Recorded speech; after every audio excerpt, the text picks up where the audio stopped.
I welcome everyone to this evening. Now, this evening we have a really important topic to talk about, which is essential generative questioning techniques for or to evoke awareness. Now, we have friends joining us from the SMU mentoring groups and Mentor Alliance Singapore and our community here at Coaching Changes Lives. So welcome everyone to this evening's session. Now, before we begin, let's do a little bit of trial to see where everybody is this evening, right? So I want you to head over to the reaction button down below. Now, if you are a mentor right now, give a heart shape. If you are a mentor actively doing mentoring role, give a heart shape. Okay, so we can see some there. Okay, a few heart shapes. Now, if you are currently a coach, give a little pop over there, a little ta-da. Okay, now if you're not sure whether you're in the coach category or the mentor category, give a little round of applause so that we know where you are. Okay, welcome. Now, I believe that some of us have some experience in mentoring or coaching in some form or fashion across different industries. And this evening, we're going to make this something really practicable for all of us. Now, in the process of this evening, we will also be utilizing technology, a very simple technology platform to enable us to take and extract learnings from today's session as well. So we're going to use the Gen board by Google. It's something really simple. So over there, you can post questions.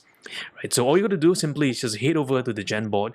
You can just find the next slide, which you will be able to find a parking lot. So the parking lot is a place for you to post your questions that you may have. Okay, so I'm going to give a really simple example. If you come over to the Gen board, okay, so we have seen some of our friends here, right? So do post something about yourself. We see Gopalan right in the middle there, really nice. And we have seen how everyone is sharing, feeling good and tired yet energetic. We feel like we are at a wrong concert, something to happen. Matea feels curious, ready to learn, looking forward to take the weekend break. Just got my booster jab. Well done. And feeling like there's a balloon inside of my stomach and some sunlight inside of my head. Feeling intrigued. Now, what you want to do, it's in the next frame, you will see this thing, what we call our parking lot. So throughout the whole session this evening, I want you to post questions there as it comes to you.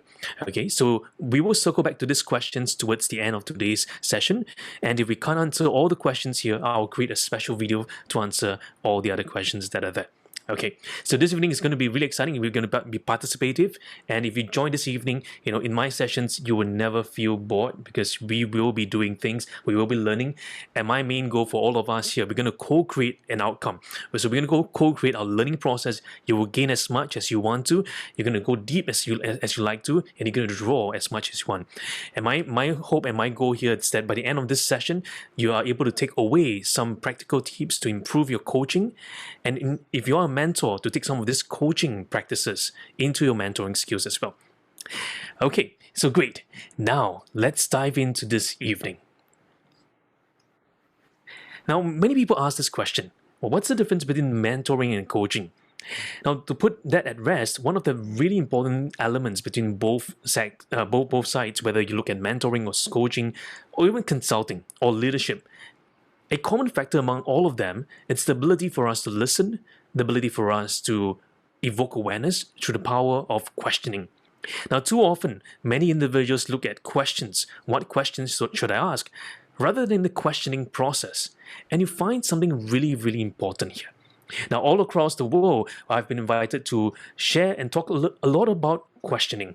Not about questions, but questioning. So fundamentally, we have to ask ourselves this one important question. What is coaching, and why coaching is an essential skill for the future, and why coaching has the requisite power to truly transform lives? Now, if you look across entire organizational structures today, one of the things that's missing, apart from the technological advancement, it's the human connection.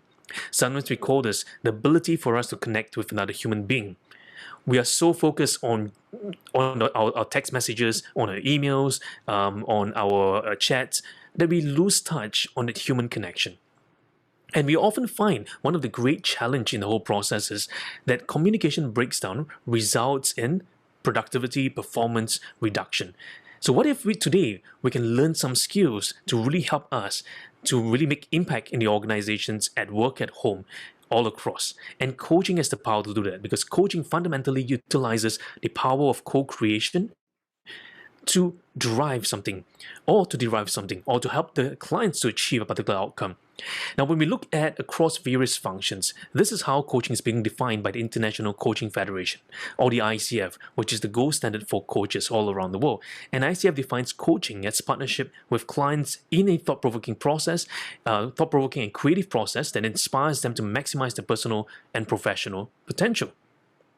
Now, when we think about this as well, there is innate a hidden philosophy of why coaching matters today. So whether you're functioning as a mentor, a leader, a consultant, you could still utilize the coaching skills, because you could utilize the coaching competencies across all the various functions. Now, the ICF defines the philosophy of coaching as one that honors the client as the expert in their life and their work, and believe that every client is creative, resourceful, and whole. That is the presupposition here. And upon that foundation, the coach's responsibility is to discover, clarify, and align what the client wants to achieve, guide the client through the journey of self-discovery, elicit client-generated solutions and strategies, and hold the client responsible and accountable. So as we look at this from a global picture, now let's go deeper. So one of the quick things we want to kind of put it across is there a difference between coaching, mentoring, counseling, teaching, instruction, leadership? How do we make sense about all these different professions? Well, simply put, when we look at the very, very simple view or visualization view of where coaching feeds, where mentoring feeds, is this. There is a gap in our client, with whether it's the organization or the individual, there is a gap that they're facing. They are presently stuck at this present moment, and they would like to get to somewhere they would like to be.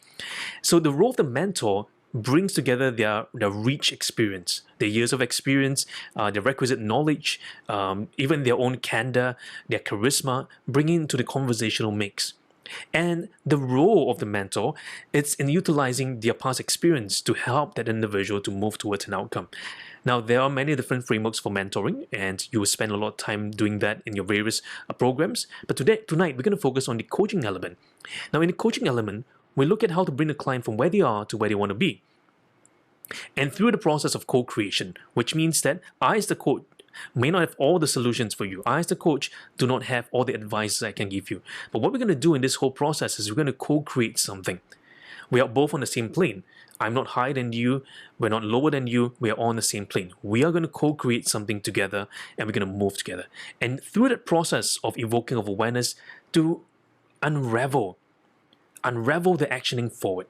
Now, too often, many people focus on the actions, but they don't realize that actions are the byproduct of alignment. So I say that again, actions are the byproduct of alignment.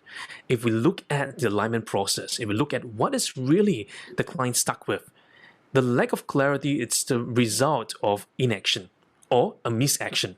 So too often, many people or many clients or many coaches or many of our clients want to get to a certain pathway. They want to get the results. But the results are the result of a particular action, a particular behavior. But the behaviors are the byproduct of alignment and clarity. So I often share this with our coaches here at Coaching Genius Lives. They have attended Mastering Coaching and many of the programs that we run. And in Mastering Coaching, we mentioned about this process known as CAR. We begin first in clarity, getting clear about what the client wants, moving into awareness, alignment, clarity, and then to helping the client to get the results, a realization of what's really happening for them. Now, when we look across all these different functions, now we begin to realize something really interesting is happening, which is this. The role of the coach and the client is trying to work out the space of what is known, what is unknown. So we look at the top quadrant. What is known to the coach, what is known to the client, it's what is known to us. There is little need for us to explore that. Sometimes I call that content exposition. So for example, if I already know your name and you know my name, and I ask you again, what is your name? It's redundant because both of us have already had this requisite knowledge. Now, what is unknown to the coach and what is known to the client, it's what's hidden from the coach. And it's through the process of asking, revealing, we can unravel what is hidden. But that itself, it's not also impactful for the coaching conversation, right? Because it's already known to the client. So it's not going to help the client to get anywhere further. Now, what happens if the client is in the unknown and the coach knows it? Now, that's the blind spot. That's where the client can learn. And through the process of coaching, we can help the client to unravel some of those blind spots. But beyond that is this space of the unknown of the unknown. And that's where the power of coaching lies in. The power to be able to unravel and doing deep inner work to figure out, hey, what is really missing there? What is the problem underneath the problem? Because the problem that the client face, it's not the real problem. So too often when a client presents a problem to us, we take the problem at point blank and we work on the problem. If we stay at that level, we are not going deeper in what is the real problem. Now, whenever the client presents a problem, if the problem was clear, the client would have solved it. The reason the client is coming to us, it's because there's something about this problem that they can't quite put their hand on. It's like something about there, I just can't get to that, right? And that is why we have the power of coaching, and that's why tonight's topic is so important on how do we then evoke the awareness for the client to go deeper. And as such, one of the most important elements here tonight we're going to look at, it's the process of questioning. Now, how many of you have heard of this thing called powerful questions? Right? If you Google, many coaches, many mentors, many leaders love questions. They love to ask powerful questions. But powerful questions are different for powerful questioning. Powerful questions, there's no such thing as powerful questions. Right? So if you've come across any books, any articles that say there's top 10 powerful questions, that is an absolute lie. Why is that so? Because questions, when you take out of its context, it becomes not powerful. The reason why questions become powerful is because when it's asked in its context, when it's asked in the way and mannerism that it's meant to, it evokes that awareness. And that's when that question becomes powerful. Taking that question out of its context, it's neither powerful nor not powerful.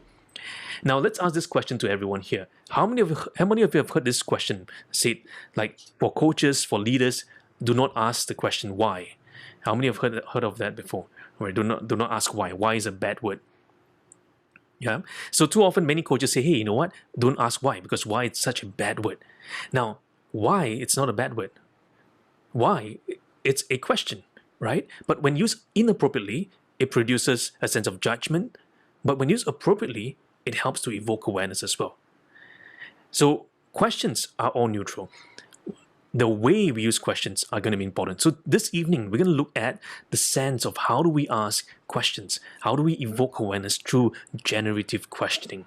And we're going to focus on the powerful questioning process than just the questions itself. So you're going to learn a lot of interesting things. How do I generate questions without memorizing a set of question banks? How do I listen to the client and then from there generate a set of questions that really truly impacts the client's life?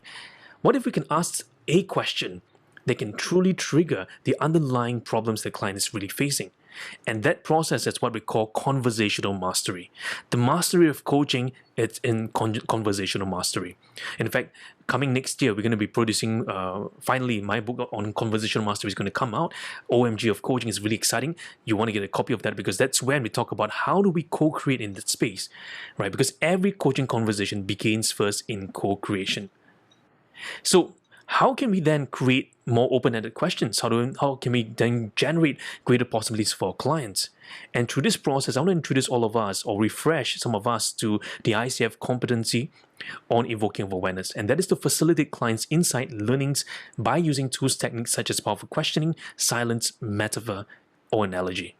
And this evening, we're going to go particularly deeper into the sense of how do we consider the entirety of the client, their thinking, their values, their needs, their beliefs, and helping them to explore beyond their current way of thinking, inviting the client to share in this moment and to go deeper than ever before. Because coaching, it's not about telling the client what to do. It's not about leading the client in a certain frame. Because you see, the entire world, every individual have a different reference or frame of reference, and all of us have our own unique worldview.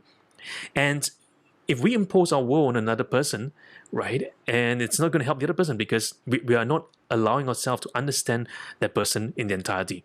So if we say we have unconditional positive regard for an individual, or UPR, we're saying this. We honor the person's worldview. We're going to keep it really blank. We're going to open that state with no judgment. And we're just going to inquire deeper into the client's world. In that process, to enrich the discussion, in the process, to identify influencing factors that's impacting their current and future behaviors and affecting their cognition, emotions, and behaviors as well, and help them generate ideas that can help them propel themselves forward. Okay, so to this evening, I'm going to share with us 3 very important techniques that will help us to move further. And these techniques come under the umbrella of what we call active inquiry.